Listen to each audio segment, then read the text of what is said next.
There's been mud on my soul, there's been anger inside me, there's still unforgiven deeds that now it's time to free. I've been trapped inside so long, don't remember how to live, how much of life has passed me by as I slept inside my dreams. Oh yes, sip the waters too, let them wash all over you. Here you are at last, free yourself from past and walk into the new. Be guided by what's true, causing no one harm, least of all. Om Namah Shivaya Gurave Sat-Chit-Anand Murtaye Nishprapanchaya Shantaya Niralambaya Tejase.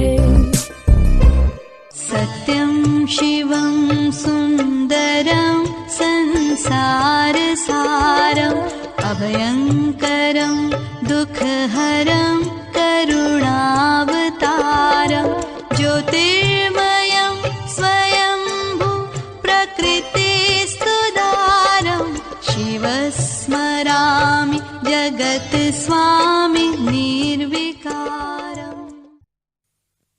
Om Shanti. If I can stop one heart from breaking, I shall not live in vain. If I can ease one life the aching, or cool one pain, or help one fainting robin unto his nest again, I shall not live in vain. If I can stop one heart from breaking, I shall not live in vain. If I can ease one life the aching, or cool one pain, or help one fainting robin into his nest again, I shall not live in vain. So that's Emily Dickinson. Whatever we do comes back to us. A little help, a little good deed done by us goes a long way in bringing merits to us in future. So, domino effect. There are various effects described in science: butterfly effect, domino effect. Whatever you do, that does cause some effect somewhere. No action is without effect. That action may be even at the thought level, because the entire universe is one. This is the ocean of vibrations. We are living in that ocean of vibrations. We are living in the ocean of energy. Everything is energy. Every thought is energy. Every emotion is energy. Every desire is an energy. And things are connected, related, interconnected and interrelated. They talk of universal mind. There is an individual mind and universal mind. One mind. So, in this world, everything is connected. It's very important.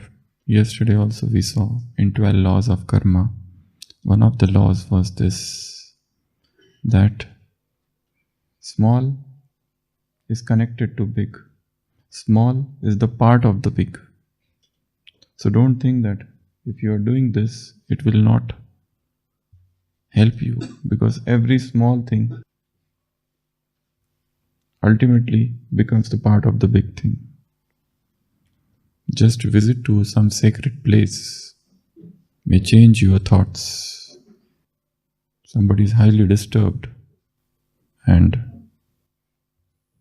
he reaches a saintly person, there is a sea change that can happen. So small is connected to the whole. Small contributes to the whole. Every drop is important. Every drop of the ocean contributes to the ocean. So what says, I shall not live in vain if I can ease one pain. If I can help that fainting robin, that bird into his nest again, I shall not live in vain.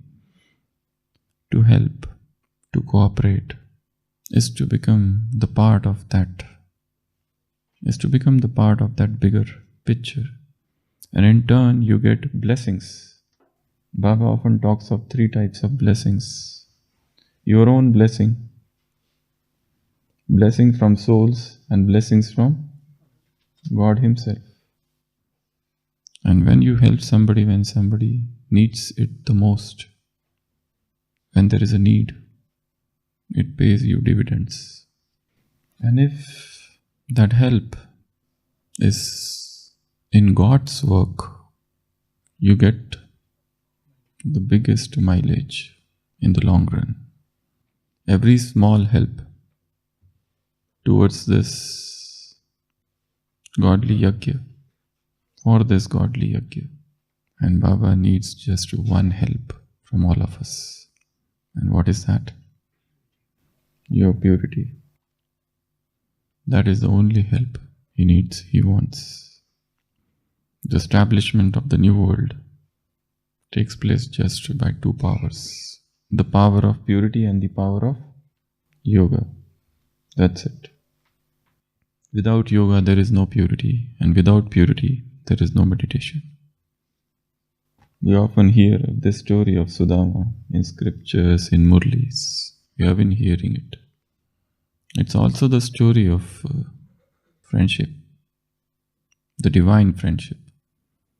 God is Samadarshi, He doesn't differentiate. For Him, all are same. No matter who the person is, from which background, from which socio-economical status. To make God as friend is one of the divine friendships, one of the best relationships with God. So this relationship, we have often seen this, is bitten fried rice. They were friends. We all know the story. Still in short, if you see the life of an incarnation, it's worth learning. And Krishna is said to be the biggest incarnation, the highest, the greatest, with 16 celestial degree full. He was in Gokul. He used to play flute, but his part in Gokul finished. After that he never remembered that place. And also, he never took up the flute again, ever in his life. Because the part was here, and it is over now. So chapter closed, new chapter opened.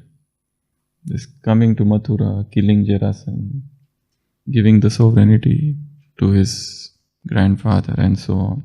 And then he moves on to this ashram for learning. Here, his friend Sudama asks him, why don't you play the flute? We have often heard, we have been hearing that you used to play flute. He says, I cannot play anymore. The part of playing the flute was here. It is over. This is the example of the man who lives in the present. Not to brood over the past, not to repent for it, not to live in some flimsy world which is about to come, not to sit and daydream. The philosophy of Krishna is the philosophy of the present, this moment, the power of now. No matter what was there in the past, however good it is, however bad it is gone. It doesn't exist. It no more is the reality.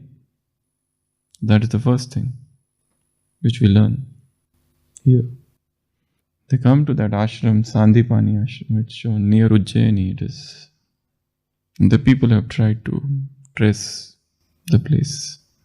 So, the Guru Mata, the mother who is there, she sends them to the forest and she gives them some peanuts and tells them to share. But it starts raining and this Sudama eats that peanut on his own without sharing with.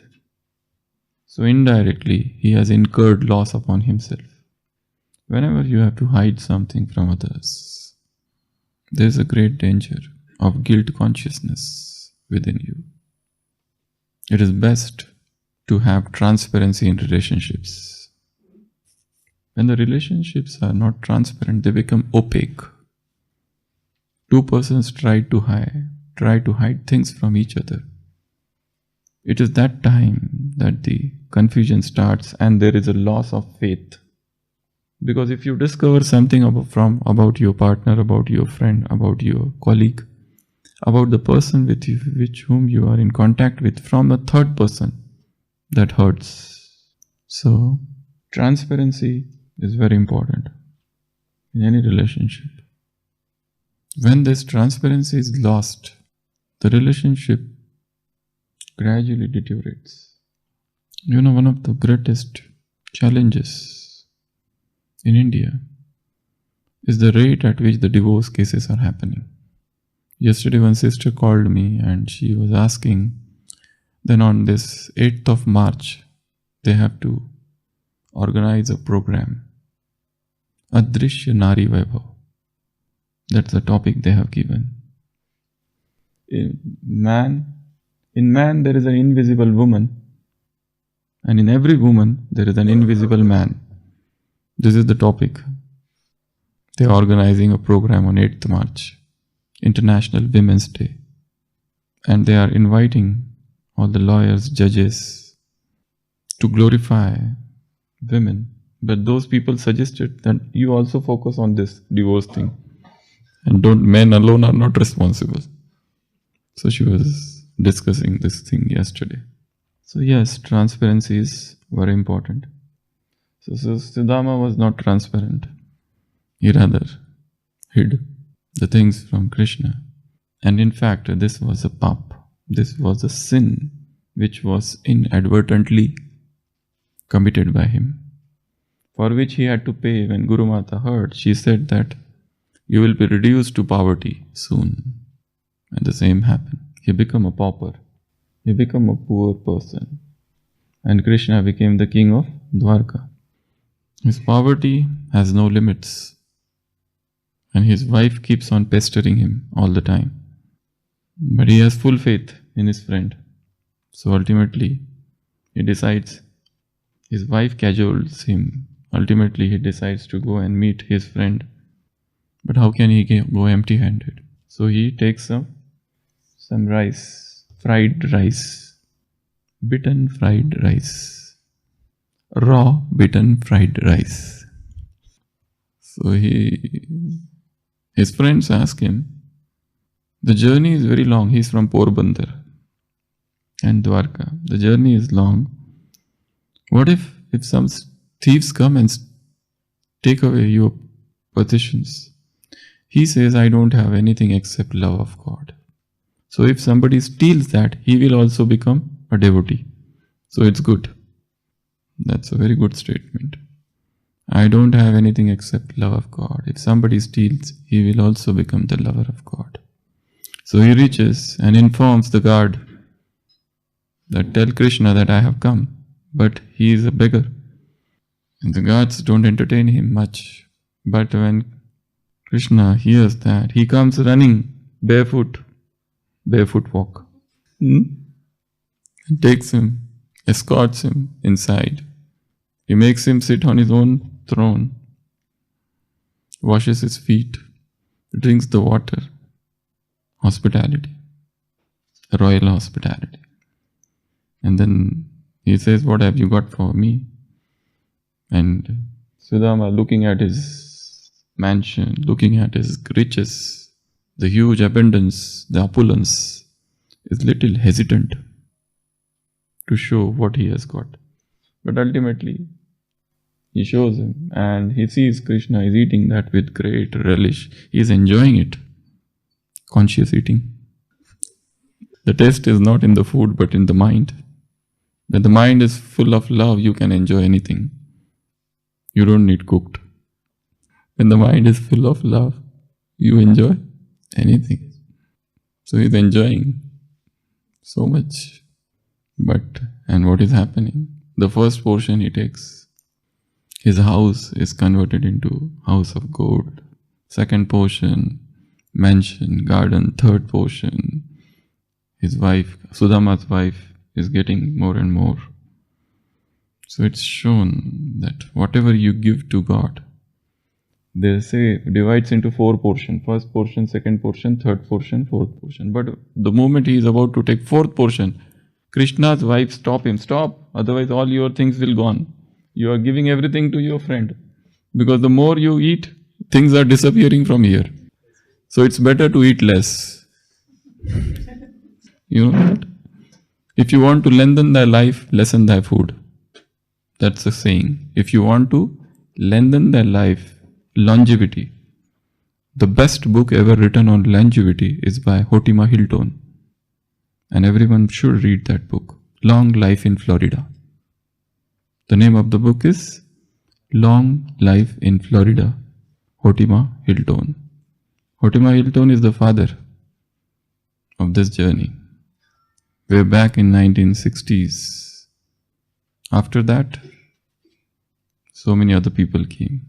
Wiley Brooks and Jasmine, and later on, so many others.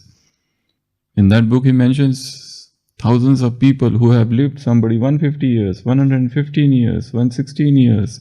And what is the secret of their living? The secret is not food, but pure air. We are focused so much only on food. But nobody thinks about pure air. The atmosphere is so polluted everywhere. It is the pure air which is needed for lungs, for the health of every organ, which is nowhere there. In the COVID, everybody is asking what to eat and what not to eat. Nobody asks what to breathe. There is no question, there is no discussion on breathing at all.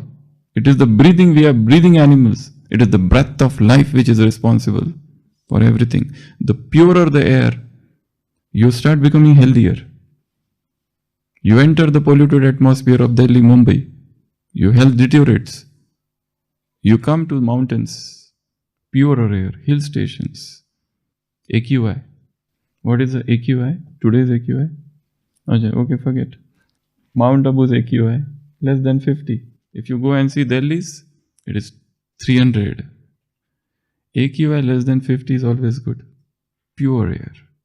So that is what is needed for living. So it's good to have less. That's why the saying goes, the less is more. The less you have, the better it is.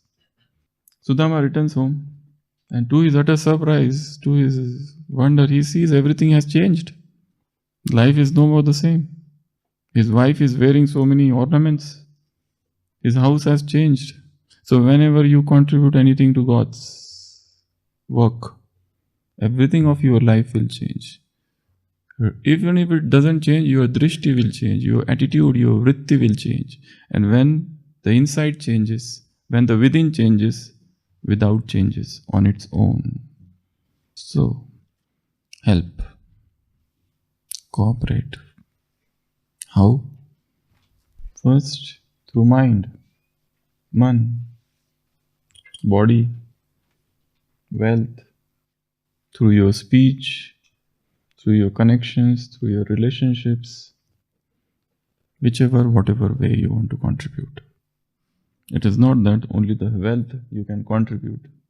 If you don't have wealth, to create, to generate positive thoughts, to stay in that positive feelings. Your sthiti is the greatest help to this yajna. Your angelic stage is what Baba wants as a gift. There are so many murlis of Shivratri where Baba said, what gift you all people will give me? I don't want your money. I don't want anything from you. I want your angelic stage. I want your undisturbed stage. That is the greatest help to me. Because the calmer you become, You create a calmer atmosphere, a tranquil atmosphere. And that placid atmosphere, that pacific environment is a help to so many. Whosoever comes in that gamut, within that domain, feels those vibrations of peace, of love, of bliss, of happiness. So is this not a great help? The whole world is suffering. There's a misery, there are pangs. Every heart is crying. There are sorrows, there are tears, and nothing but tears. So, with your mind you help. With your body you help. Gross service. What is in this body otherwise? There's a great lecture, speech by Ayesha Chowdhury. She died at the age of 18, at the age of 18 in 2015. Youngest motivational speaker. She was suffering from lung fibrosis. You can go and listen to her speeches. A small girl and giving such powerful speeches. She is no more. She died at the age of 18. She was suffering from that condition of the lungs, where the lungs become fibrosed. And so many trials and tribulations, so many admissions in the hospital. She says a very beautiful statement. I suffer from lung fibrosis, but I suffer from happy lung fibrosis. Happy lung fibrosis. So, if you suffer from diabetes, suffer from happy diabetes. If you suffer from hypertension, suffer from happy hypertension. No negativity about it. If you suffer from heart disease, let it be happy heart disease. A small girl taught so many things. So body, otherwise, she says, all those who are sitting in this assembly, in this hall after 10, 100 years, nobody would be there. This would become, nobody is going to stay after 100 years. Are we? Everybody is going to die. So then what is the gist? What is the secret of living? The secret is to enjoy every moment, to convert every situation of the life into a celebration. This is the life not of fasting but feasting. It is not just celibacy but celebration. It is not celibacy alone. It is celebration. Every moment should become festive. Every moment should become a festival. Baba says, Utsaha, that will become everything turn into Utsav. Utsav Amar Jati. Anand Amar Gotra. That's a Bengali poet Chandidas who says that this is my Jati, Utsav. Enthusiasm is my caste. Anand Amar Gotra. This is my Gotra. So life should become a series of celebration. Every day is a festival. That's life. So this Sudama guy is teaching many things. So contribute. Wealth, your body, your relationship, everything should become service. Your existence should become service to this yajna. Where you stand, service should take place. Service is not about catching hold of somebody and start pumping knowledge. Service has nothing to do with that. You just stand. Your vibrations do act. That alone will do service. Om Shanti.